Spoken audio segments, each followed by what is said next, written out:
Now today we're gonna jump into the last in our series, real versus fake, and as we do that, what we're gonna look at is this issue of faith. Faith is something that has been, I think, I think it's a word that has been misused inside the church. I think it's a word that has been misused inside the culture quite often.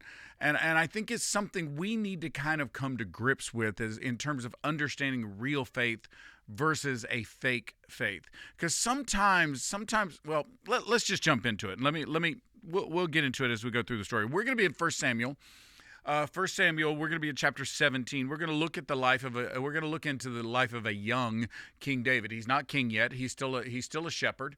He's been called, when we jump into this story, his dad has called him out of the pasture where he tends the sheep, and his dad has asked him to take supplies to his brothers who are off to battle to do war with the Philistines and to follow King Saul as they do that. So David has taken these supplies. He's now gone to the battlefield, and when he gets there, he finds the armies of Israel lined up on one side of a valley, on one ridge, and the armies of the Philistines lined up on the other ridge on the other side of the valley. In between the two is this gap, this chasm. They can't, it's too far for them to throw projectiles at one another, so they're just facing each other. And every day, this champion of the Philistines named Goliath comes out, and he challenges the armies of God. And his challenge is very simple. Why should we all die? So you send one champion out to fight me. I'll be the champion for the Philistines. You send someone out to fight me. If they win, then the Philistines will be your servants. If I win, you will be the Philistine servants. It's a very simple way that sometimes ancient armies would settle issues. And so, two people fight to the death instead of two armies fighting to the death. It sounds like a pretty good plan, right? So that's what's going on. But what the problem is that Goliath is huge, and nobody wants to fight him. And so Goliath seems to be almost a giant, and nobody wants to come out and fight him. And the armies of Israel are cowering on the other side, and nobody steps up. So David shows up, and he shows up in time to hear Goliath give his threat, his call out to the armies of Israel. And so in chapter 17, verse 26, we get these words. David asked the men standing near him, "What will be done for the man who kills this Philistine and removes this disgrace from Israel? Who is this uncircumcised Philistine that he should defy the armies of the living God?" I need you to understand that in David's mind, when he walks up and he sees this, he's kind of confused. He seems to me to be kind of confused as to why somebody's not stepping up against this guy. David's assumption is, listen to his assumption, what will be done for the man who kills this Philistine? David's assumption is Goliath is going to lose, but which one of you are going to be the one to take him out? David's assumption is that the armies of God will win on this day. He starts from the standpoint, we are following God so we can't lose. Who's going to do it? That's where he starts. So David has a faith. Watch. True faith steps up when everyone else is falling back. Real faith will step up when everybody else is afraid. Real faith has a confidence. Real faith will step up and say, the assumption today is that God's armies will win. The thing I'm going to start with is that what God has called us to do will prevail. I'm going to start with God wins. And then we're going to move on from there. So if God wins, who's the one that's going to step out in what God has called us to do? Who's the one that's going to do what God told us to do? Who's the one that's going to be there when God wins? Who's going to be on the front line when God wins? Who's going to be the one that carries the torch when God wins? Because God's going to win. That's the assumption that David starts with. Faith steps up when everyone else falls back. Now, watch. The story goes on in verse 28 of 1 Samuel chapter 17, verse 28. When Eliab, David's oldest brother, heard him speaking with the men, he burned with anger at him and asked, let me pause. When you show this kind of faith, you're going to upset people who lack faith because all of a sudden you've made them look cowardly. And so Eliab, David's older brother, is now angry with David because David has stepped up and said, who's going to do this? Somebody needs to take this dude out. And his older brother's going, you don't even understand what's going on. Listen to what he says. He says, why have you come down here? And with whom did you leave those few sheep in the wilderness? You see how he's putting David down. I know how conceited you are and how wicked your heart is. You came down only to watch the battle. Well, let me pause. The Bible calls David a man after God's heart. So when Eliab says how wicked your heart is, Eliab is obviously speaking something that is not true of David. And David has great confidence. Can I just say to you, when you show this kind of faith, people will accuse you of being arrogant. But listen to David's response. Well, now what have I done? Said David. Can't I even speak? He then turned away to someone else and brought up the same matter. And the men answered him as before. What David said was overheard and was reported to Saul, and Saul sent for him. So faith has confidence that does not tip over into arrogance. Faith is not a matter of arrogance. David is not saying, well, I can kill this guy because I'm just all that, and I'm just that good. I'm just that awesome. I can do this. I have everything. David is not saying that. It's not an arrogance. It's not a personal arrogance. Listen, sometimes, well, honestly, quite often in our world, the faith that we show is rooted in an arrogance that is not backed up. Because ultimately, arrogance will fail you, but faith in God never will fail you. So true faith has a confidence. Notice again, back over here in the beginning, David's assumption, he steps up because his assumption is that this Philistine will be killed. His assumption is that God's armies will prevail. His assumption is there will be victory. Therefore, with that assumption in mind, that God will prevail, there is a confidence in the moment that everyone else lacks. And David understands that this confidence that he has in this moment is based not in his capacity, not in him, not in his ability. Just like we talked about last week, it's not based in his abilities. It's based in God's goodness. It's based in the fact that God's going to win. Look, let me tell you something. One of the easiest way to have great faith in your next step is to seek out God's will, because what God says will happen. So if you want to be on the winning side of anything, you got to get on God's side. Someone said to Abraham Lincoln one time, Mr. President, I sure hope that God is on our side. And Lincoln's response was something to the tune of, no, I hope that we're on his side. Because God's side is always going to win. God's side is always going to prevail. And we've got to understand that. So if we can get in his will and work in his will, we can work with great confidence, not because we have any capacity or any ability or anything. We can work with great confidence because we are in the will of God, and God's will prevail. So let's keep reading. Verse 32 says, so David shows up with Saul. He goes to see Saul, and David said to Saul, let no one lose heart on account of this Philistine. Now watch what David does, because some people might define what you're about to read as arrogance, but read it properly and understand it. Don't lose heart on account of this Philistine. Your servant will go and fight him. He's saying, I will go and fight him. Saul replied, you're not able to go out against this Philistine and fight him. You're only a young man. You're only a boy, what some versions say. And he's been a warrior from his youth. You're a shepherd and he's a warrior. How's that going to work? But David said to Saul, your servant has been keeping his father's sheep. When a lion or a bear came and carried off a sheep from the flock, I went after it, struck it, and rescued the sheep from its mouth. When it turned on me, I seized it by its hair, struck it, and killed it. Your servant has killed both the lion and the bear. This uncircumcised Philistine will be like one of them, because he has defied the armies of the living God. The Lord who rescued me, here's what I want you to catch. The Lord who rescued me from the paw of the lion and from the paw of the bear will rescue me from the hand of this Philistine.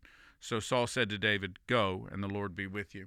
I think if I actually say this right, Saul is like, go, and Lord be with you. I don't think Saul expects that David's going to make it through this. But David absolutely believes he's going to make it through this. Why? Because he's been here before. It's not his first rodeo. Faith steps up while everyone else falls back.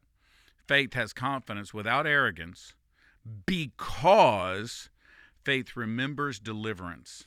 Faith remembers deliverance. You got to trust God to do it again.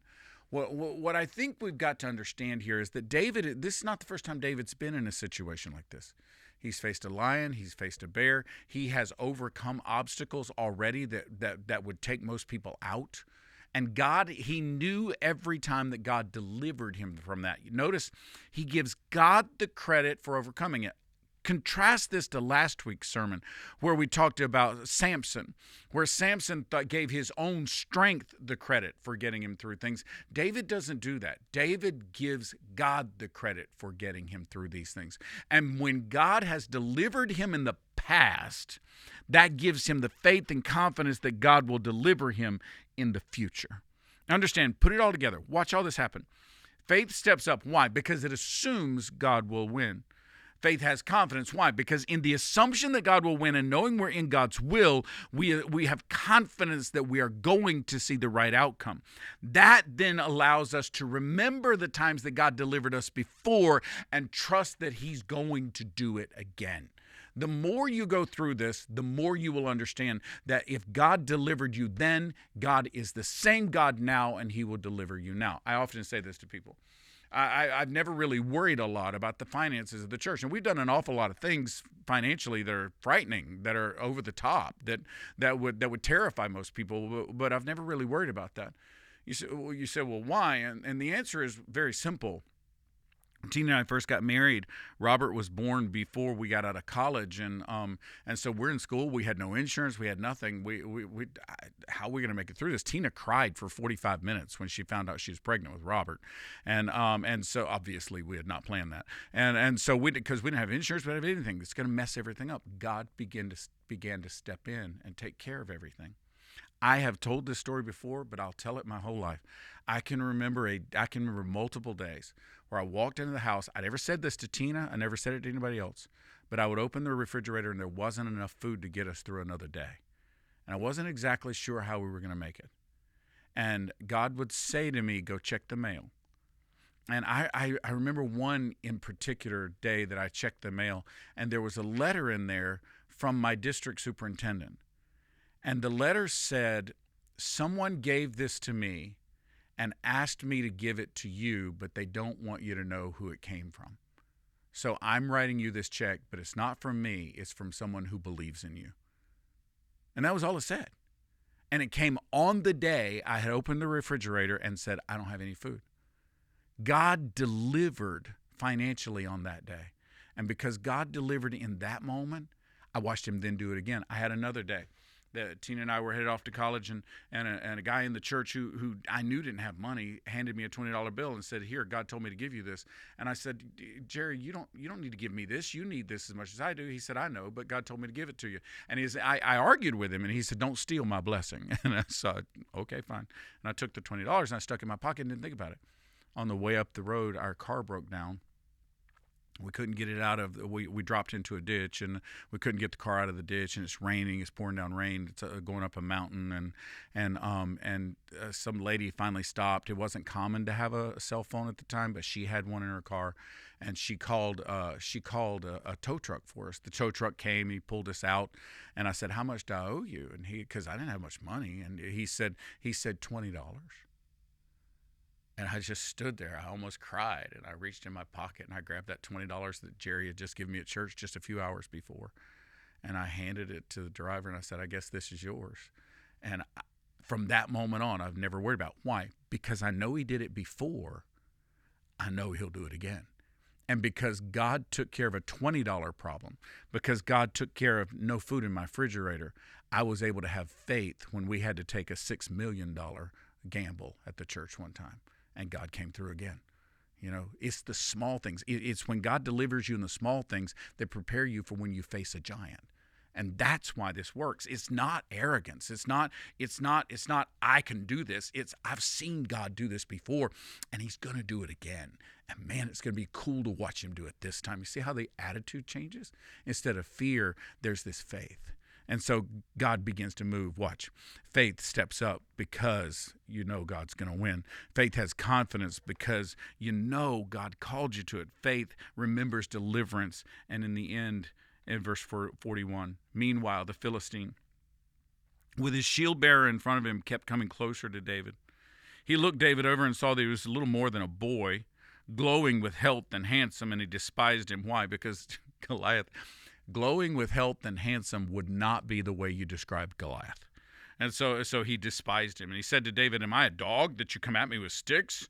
And the Philistine cursed David by his gods. Come here, he said, and I'll give your flesh to the birds and the wild animals. He's expecting hand-to-hand combat. David said to the Philistine, you come against me with sword and spear and javelin, but I come against you in the name of the Lord Almighty, the God of the armies of Israel, whom you have defied. This day the Lord will deliver you into my hands, and I will strike you down and cut off your head.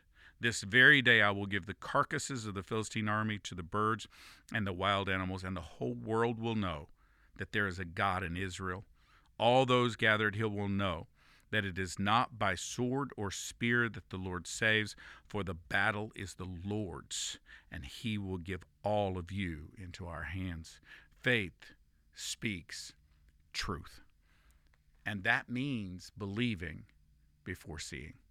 David is not predicting a Super Bowl win before the season even starts. That's not what he's doing. David's looking at the situation and knowing God's got it. David's looking at the situation and knowing what God's will is in the situation. David is looking at the situation and knowing that God has delivered him from things like this before. And knowing all of that, he looks at Goliath and says, today you're going down because you've defied God. Not because I can do anything, but because God can do everything. Not because I'm great, but because God's great. God is going to deliver us. And today the world is going to see what God can do, not just what David can do. And David shocks everybody. David takes out a sling, puts a stone in it, and begins to spin the sling. And so when he releases it, this one stone lands right on the forehead of Goliath and knocks him out cold. David takes Goliath's own sword, cuts his head off, and the battle's over. So David wins. And by the way, the Philistines turn and run. They're not about to come and be slaves like Goliath had promised. They turn and run. So the armies of Israel have victory on this day because Goliath brought a knife to a gunfight, because David just slung that stone with such velocity and such force that it was a projectile that had the capacity to kill Goliath by itself.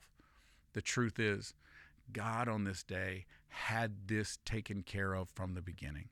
No one else believed it, but David had faith. Why did David have faith? Because he understood.